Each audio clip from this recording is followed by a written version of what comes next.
Hi everyone, welcome to the show. Well, I'm out of the Zoom room, which is always an exciting time for me, and I'm with my guest, Melody Andrews. So thank you for having me here. Thank you. We're on the reserve. What's the name of the reserve here? Shxw'Owhámél. Shxw'Owhámél? Yeah. Oh, did I get it right? I was afraid to pronounce it on my own. That's why I asked you. So now you work in the band office, correct? Yes. So what do you do there? Right now I'm just doing interim lands management position, but I also hold the leadership position as, I hold many titles. One is Economic Development Portfolio. The other is the Teat Tribe and the Media Communications role, and also part of many committees in the nation. Finance Committee, Housing Committee. So why is it you hold so many different roles or titles? We just have, we don't have a chief in our position right now because it's a traditional style governance. We just have CM Council, and that's 6 of us right now that we're all equals. Oh, okay. Now, I know you have a lot of education, right? Mm-hmm. So tell me about some of the things I know you went to university in Victoria. Mm-hmm. What did you take there? Indigenous governance. And what does that involve? I think it just breaks down the colonial practice that a lot of our people, Indigenous people, have working within nations to have a better understanding of who we are as Indigenous people, I feel. How long was that course? It was just a year. Just a year? Okay. And then there's something about, was it the Nicola? Oh yeah, I went to NVIT and Merit, and that was administration, First Nations Public Administration Program. Okay. And also Fraser Valley, University of Fraser Valley? Yeah. I took several schooling throughout the years, and when I first started out, I was just secretary for my mom when she worked in the administration as chief. She was also band manager, so she held both roles as well. So within her responsibility, she... sorry. That's okay. It's kind of sad because talking about my mom, I just lost her a year ago. Oh, I'm sorry for your loss. Yeah, it's not easy. Yeah, and she's the one that brought back the traditional style governance for the nation. Okay. And then she held the chief prior to that, and then she gave up her role as chief to bring back the traditional style governance. So it's something new to the community, and then for us to just hold a CM role, and that's a respected family leader. And each family holds a title to that, and then they bring back the information back to their family members. And that's what my mom wanted, rather than just having a chief, because colonial structure, they just want a chief and they just want a council. Right. So she wanted to break away from that and bring back to family inclusion and have all the voices heard throughout the territory. Oh, good for her. Mm-hmm. Yeah. How many families are here on this reserve? So far we have 7. Okay. Mm-hmm. Oh, so it's not a very big reserve for sure, no, right? That's yeah. Small. So now let's go back to some of the roles you mentioned that you have. What was the first one you mentioned? Because you said you had so many of them. You know, I just want you maybe to break them down a little bit and explain what it does. What do you do in that role? I'll just mainly captivate the essence of my role as CM. So my responsibility is to sit at the political level table for the family members, and then anything that needs to be decided throughout our territory, and that's Shxw'Owhámél. We have 3 plots of land that we decide not just on the land base, but the structure and I think anything that entails governance within our nation. So I meet bi-weekly and we discuss all the important matters that pertain to Shxw'Owhámél. And then we decide by consensus of the members. Okay. So now, are there many children on this reserve? I don't even know the number of children, but I know that there's a little over 100 in our community. Oh, okay. Mm-hmm. So where did they go to school? There's public schooling in Hope or Seabird. Seabird's on reserve, and the one in Hope is the main one that majority of our children go to. Is there somewhere where they go where they taught the traditional language? I think they only captivate maybe once a month of culture at the public schools, but I know in Seabird they were doing it daily, and it's only up to grade 6, I believe, that they capture the language, Shxw'Owhámél language. Is that something that you would promote more of?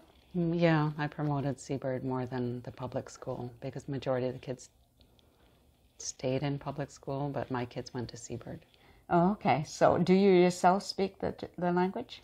I do. I'm on my 3rd year, and I haven't really, completed the 3rd to go on the 4th year. And it's just because I got so busy with politics that I just didn't have time to get into language. Right, yeah. So now I know you said your mother was chief and your mother tried to bring back some of the traditional ways, taken away from the way the colonials ran it.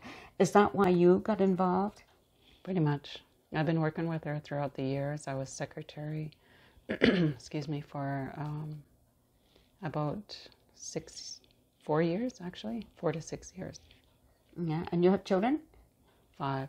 Oh, you have 5 children? Oh my goodness. Okay, so do you think they're going to get involved in the politics? Like the same level that you do? I'm hoping one of them will take it on because when traditional practice, we're supposed to identify who's more in depth to take on this kind of training, and then we gear that person towards that role. Because for myself, I wasn't really, I guess maybe in a sense I was guided by my mom, but she pretty much just kept pushing me along the way. Yeah, right. So now you have a band office, right? Is that separate from the longhouse? Because I'm just trying to learn these things. Yeah, you know? it is. It is? Do you have a longhouse as well? No. Okay. So if the community wants to meet, if the families want to meet, they all do it at the band office? Do you have meetings there for the community so that they can? Yes. Prior to us getting a new building, we didn't have a huge location for us to meet, so we would go in Hope, rent out a building in Hope, or our neighboring communities like Shxw'ōwhámél, they'd let us use their gym for huge gatherings. But now we have our new building, we're moving in, we're just almost ready to go. All right. So that's exciting for you, isn't it? Yeah. So what do you got coming up in the near future? Any major events happening? The grand opening should be happening sometime this month, I'm hoping, or next month. And we're planning on a daycare in the community, and it's just so much projects underway because we have a gym, and we also have rec fields that were underway, 2 baseball fields, 2 soccer fields, and a spray park and zip line, you name it. It's just exciting. Zip line? I know. Oh, I'd love to do that. Oh, that sounds like so much fun. Are you going to do that? Maybe sometime. So now when you have the grand opening, are you going to have like traditional music, dances, and is that all involved? Do you have a speaker? Like, how does that work? Yeah, we have a main speaker in our community, and that's Justin Kelly. He's the one that's more cultural and in depth with the drumming and singing. So he's very in tune with his role as a cultural leader in our community. Right. What about like the traditional dancing? Do you do that? I don't do that. I mean, I grew up without the culture. Okay. Yeah, Can I ask why? My mom went to residential school, and she didn't believe in the culture. She didn't believe in the longhouse. She's never entered the longhouse. Okay. And she just didn't believe in it. And then when I tried to, I think it was 2003 when I started my decolonizing journey, I tried to get her aboard. And it must have been like 10 years that I've been working with her to try and connect that relationship with her. And she says, she got mad at me one day, and because she wanted to celebrate the colonial holidays, and we quit celebrating the colonial holidays for about 16 years. Right. And then my mom was like, well, I don't even know what tradition we are. I don't even know what religion we are. And I was like, Mom, what's the matter with our own identity, being Indigenous? Yeah. And then she goes, well, we went to church. We learned all about Catholic ways. That's all I know. And I said, it's okay, Mom. I mean, we can learn together. Yeah. She can unlearn. Right? Yeah, she has to unlearn.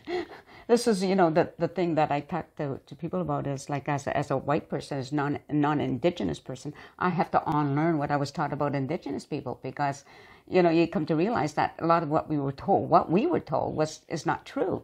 So it's really hard to unlearn something. Right. It's much easier to keep thinking what were told to be true. Right. So it's really tough. So I didn't realize how tough it is on both sides, right?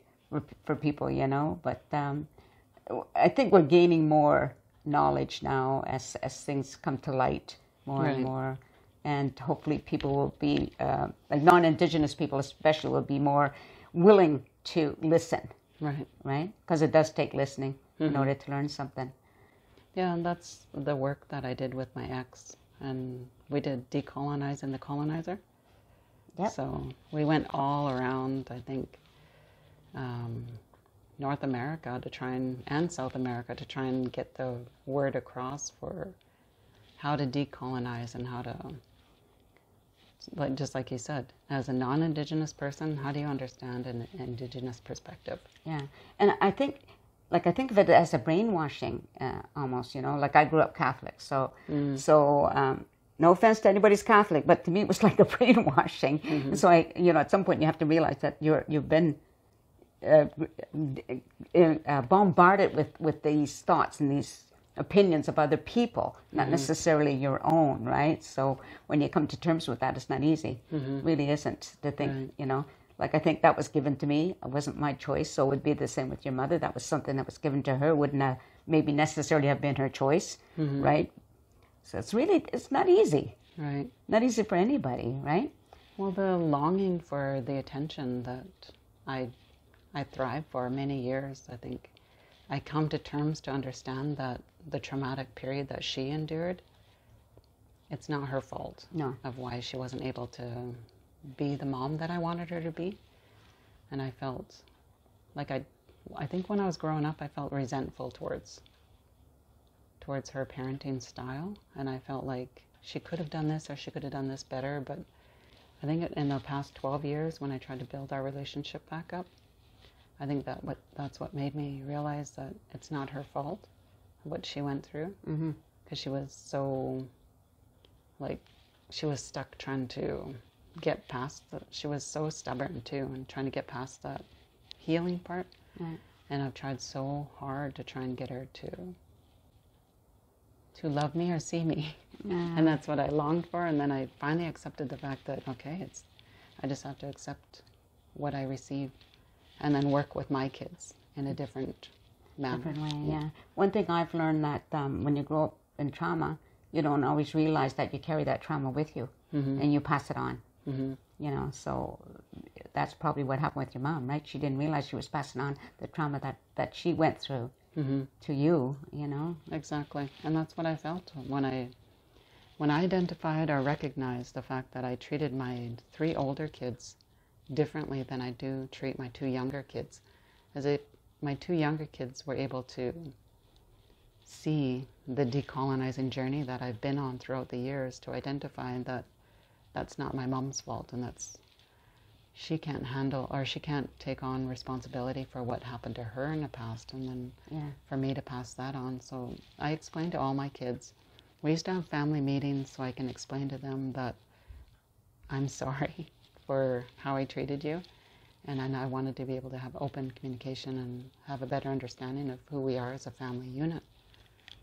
Yeah, I understand. I had to apologize to my kids, for just not being the type of mother that they deserve to have because of my background.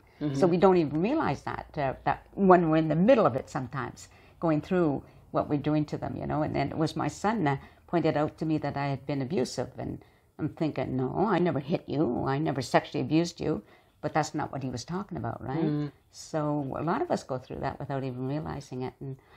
And then I think, too, that when you can look at yourself and admit it, then it begins the healing process for everybody, right?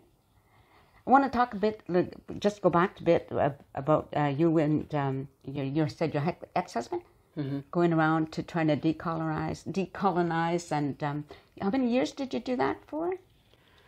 I would say 10. Yes, and How was it? How were you received wherever you went? I think it made a tremendous impact on the non-Indigenous folks because one even went back to England or Scotland to learn about his identity. So for them to understand like their core impact on Indigenous communities and whatnot, that I feel like it's a tremendous impact. Like I feel like it was life-changing for some, but others were not very happy about the message. Yeah. It's always going to happen, right? Going to be those who resist and those who accept. Yeah, exactly. Well, it's been a fascinating conversation. I appreciate you doing this with me. Yeah, no problem. And I'm just going to say goodbye to the audience and thank you very much. I hope you learned something here because I certainly have. You know, I said it's important to listen because that's when you learn about what other people, you have to hear what they're saying. So thank you again for watching and take care and peace out, everybody. Thank you.